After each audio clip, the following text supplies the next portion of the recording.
இந்த ஐப்பசி பௌர்ணமியில தான் சிவாலயங்கள் எல்லாத்துலேயுமே சுவாமிக்கு அன்னாபிஷேகம் நடக்கும். அதுல என்ன அன்னாபிஷேகம் அப்படின்னு கேட்டா, மற்ற அபிஷேகங்கள் எல்லாமே பார்த்தீங்கன்னா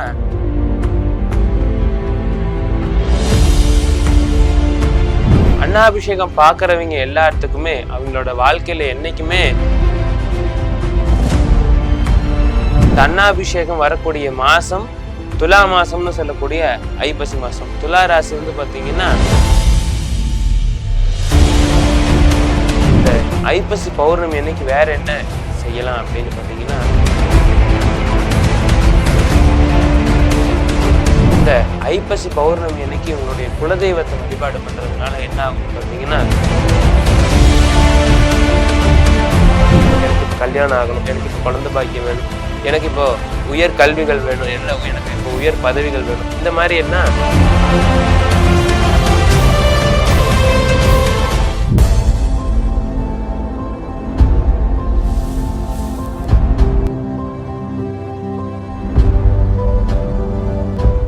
ஸ்ரீ வாராகி டிவி நேயர்கள் அனைவருக்கும் இனிய நமஸ்காரங்கள். இன்னைக்கு நம்ம பார்க்க போற ஒரு சிறப்பான விஷயம் என்னன்னு பார்த்தீங்கன்னா, ஐப்பசி மாசம் பௌர்ணமி. ஐப்பசி மாசம் பௌர்ணமி அப்படின்னா எல்லா மாசமும் பௌர்ணமி வருது.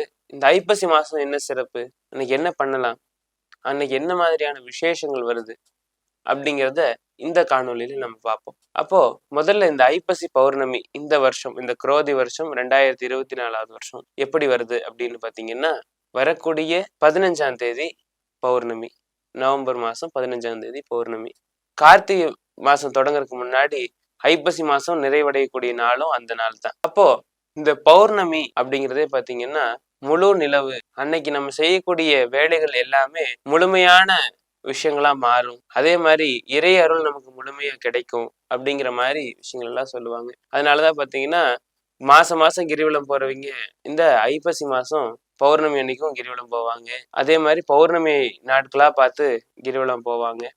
அடுத்ததா பாத்தீங்கன்னா, ஏன் அவ்வளவு சிறப்பு வாய்ந்த மாசமா இல்ல இந்த சிறப்பு வாய்ந்த பௌர்ணமியா இந்த ஐப்பசி பௌர்ணமி பார்க்கப்படுதுன்னு பாத்தீங்கன்னா, இந்த ஐப்பசி பௌர்ணமியில தான் சிவாலயங்கள் எல்லாத்துலேயுமே சுவாமிக்கு அன்னாபிஷேகம் நடக்கும். அன்னாபிஷேகங்கிறத விட மகா அன்னாபிஷேகம் நடக்கும். அபிஷேகம்னா சும்மா இந்த தீர்த்தம் கரைச்சு ஊத்துற மாதிரி விஷயம் தானே. அதுல என்ன அன்னாபிஷேகம் அப்படின்னு கேட்டா, மற்ற அபிஷேகங்கள் எல்லாமே பார்த்தீங்கன்னா சுவாமியினுடைய குளிர்ச்சிக்காக ஒவ்வொரு கோவில்கள்லயும் ஒவ்வொரு விதமா பண்ணுவாங்க. எல்லா சுவாமிக்கும் அபிஷேகம் பண்ணுவாங்க. ஆனா இந்த அன்னாபிஷேகம் வந்து பாத்தீங்கன்னா பிரதானமா சிவனுக்காக பண்ணக்கூடிய அபிஷேகங்கள் முதன்மையானது. அப்போ அதை ஏன் இந்த ஐப்பசி மாசம் பண்ணணும் அப்படின்னு பாத்தீங்கன்னா, இந்த ஐப்பசி மாசம்தான் நிலவு வந்து பூமிக்கு ரொம்ப நெருக்கமா வரக்கூடிய மாசம் அப்படின்னு சொல்லுவாங்க. அப்போ நிலவுக்குண்டான தானியம், அதாவது சந்திரனுக்கு உண்டான தானியம் நெல். அந்த நெல்லில இருந்து வரக்கூடியது அரிசி. அந்த அரிசினால செய்யக்கூடிய அபிஷேகமா இந்த அன்னாபிஷேகம் இருக்கு. அப்போ இந்த அன்னாபிஷேகம் பார்த்தா என்ன பலன் அப்படிங்கிறத பார்த்துருவோம். அன்னாபிஷேகம் பார்க்கறவங்க எல்லாத்துக்குமே அவங்களோட வாழ்க்கையில என்னைக்குமே உணவு பஞ்சம் வராது அப்படிங்கிற விஷயத்த சொல்லுவாங்க. தானிய லாபம் கொடுக்கக்கூடிய பௌர்ணமியாகவும் அன்னாபிஷேகமாகவும் இந்த நாள் அமையும். அதே மாதிரி பாத்தீங்கன்னா சந்திர திசை நடக்கிறவங்க இந்த அன்னாபிஷேகத்தை பாக்குறதுனால அவங்களுக்கு அதுல ஏதாவது கிரகங்களுடைய புத்தி நமக்கு சாதகமா இல்லைன்னா அந்த விஷயங்கள் மாறும். அதே மாதிரி சுக்கிர திசையில நமக்கு ஏதாச்சும் சாதகம் இல்லாத விஷயங்கள் நடக்கிறதா இருந்தாலும் இந்த நேரத்துல மாறும். ஏன்னு பாத்தீங்கன்னா அந்த அன்னாபிஷேகம் வரக்கூடிய நாள் வெள்ளிக்கிழமை. இந்த அன்னாபிஷேகம் வரக்கூடிய மாசம் துலா மாசம்னு சொல்லக்கூடிய ஐப்பசி மாசம். துலா ராசி வந்து பாத்தீங்கன்னா நம்மளுடைய சுக்கிர பகவானுக்கு உகந்த ராசி. அப்போ இந்த துலா ராசிக்காரர்களா இருக்கட்டும், இல்ல சுக்கிரனோட ராசி இன்னொரு ராசியான ரிஷப ராசிக்காரர்களா இருக்கட்டும், சந்திரனுடைய ராசிக்காரர்களா இருக்கட்டும், இவங்க எல்லாமே இந்த அன்னாபிஷேகம் பாக்குறதுனால அவங்களுக்கு ரொம்ப அதிகமான பலன்கள் கிடைக்கும். இவங்க தான் பார்க்கணும் அப்படிங்கிறது எந்த விஷயம் கிடையாது. நம்ம வீட்டுல இருக்கிற எல்லாருமே அன்னாபிஷேகம் பார்க்கலாம். முடிஞ்ச அளவுக்கு அந்த அன்னாபிஷேக நேரத்துல நமக்கு தெரிஞ்ச இல்ல பக்கத்துல இருக்கக்கூடிய சிவாலயங்களுக்கோ இல்ல ஏதோ ஒரு ஆலயத்துக்கு போய் அங்க நடக்கக்கூடிய அன்னதானங்கள்ல, அங்க நடக்கக்கூடிய அன்னாபிஷேகத்துக்கு நம்மளுடைய பங்கா ஏதோ ஒரு காய்கறியோ இல்ல அரிசியோ கொடுத்துட்டு வர்றதுனால என்ன ஆகும்னு பாத்தீங்கன்னா நம்மளுடைய முன்ஜென்ம கர்மாக்கள் எல்லாமே தீரும். இந்த மாதிரி பல விஷயங்களை இந்த அன்னாபிஷேகம் அடக்கியிருக்கு. அடுத்ததா பாத்தீங்கன்னா இந்த ஐப்பசி பௌர்ணமி அன்னைக்கு வேற என்ன செய்யலாம் அப்படின்னு பாத்தீங்கன்னா, மறுநாள் கார்த்திகை மாசம் பிறக்குது, அதற்குண்டான ஏற்பாடுகளை செய்யலாம். கார்த்திகை 1ஆம் தேதி ஐயப்பனுக்கு விரதம் இருக்கிறவங்க இந்த ஐப்பசி மாசம் கடைசியில வரக்கூடிய இந்த பௌர்ணமி அன்னைக்கு முன்னாடியே போய் இந்த குருசுவாமிகள் கிட்ட எல்லாம் ஆசீர்வாதம் வாங்கிட்டு வரலாம். உங்களுடைய பெரியவங்க கிட்ட எல்லாம் ஆசீர்வாதம் வாங்கிட்டு வரலாம். இந்த ஐப்பசி பௌர்ணமி அன்னைக்கு உங்களுடைய குலதெய்வத்தை வழிபாடு பண்றதுனால என்ன ஆகும்னு பாத்தீங்கன்னா, உங்களுடைய குல விருத்தி முதல் விஷயம். அடுத்ததா பாத்தீங்கன்னா தொழில் விருத்தி, கல்யாணம் ஆகாதவங்களுக்கு கல்யாணம் ஆகிறது, குழந்தை பாக்கியம் இல்லாதவங்களுக்கு குழந்தை பாக்கியம் கிடைக்கிறது, இதெல்லாமே இந்த பௌர்ணமியில நடக்கும். அப்போ வேற என்ன விஷயங்கள் அப்படின்னு பாத்தீங்கன்னா, இந்த ஐப்பசி மாசம் பௌர்ணமி அன்னைக்கு பாலா திரிபுர சுந்தரி அம்பால வழிபாடு பண்ணும்போது உங்களுக்கு அந்த பாலா திரிபுர சுந்தரியே குழந்தையா கிடைக்கக்கூடிய காலமாகவும் அது அமையும். எப்படி வழிபாடு பண்ணலாம் அப்படின்னு பாத்தீங்கன்னா, ஏதாவது ஒரு குழந்தைக்கு நம்ம வெளியில ஏதாச்சும் குழந்தைய பார்த்தோம்னா அந்த குழந்தைகளுக்கு ஒரு துணி எடுத்து கொடுக்கலாம்.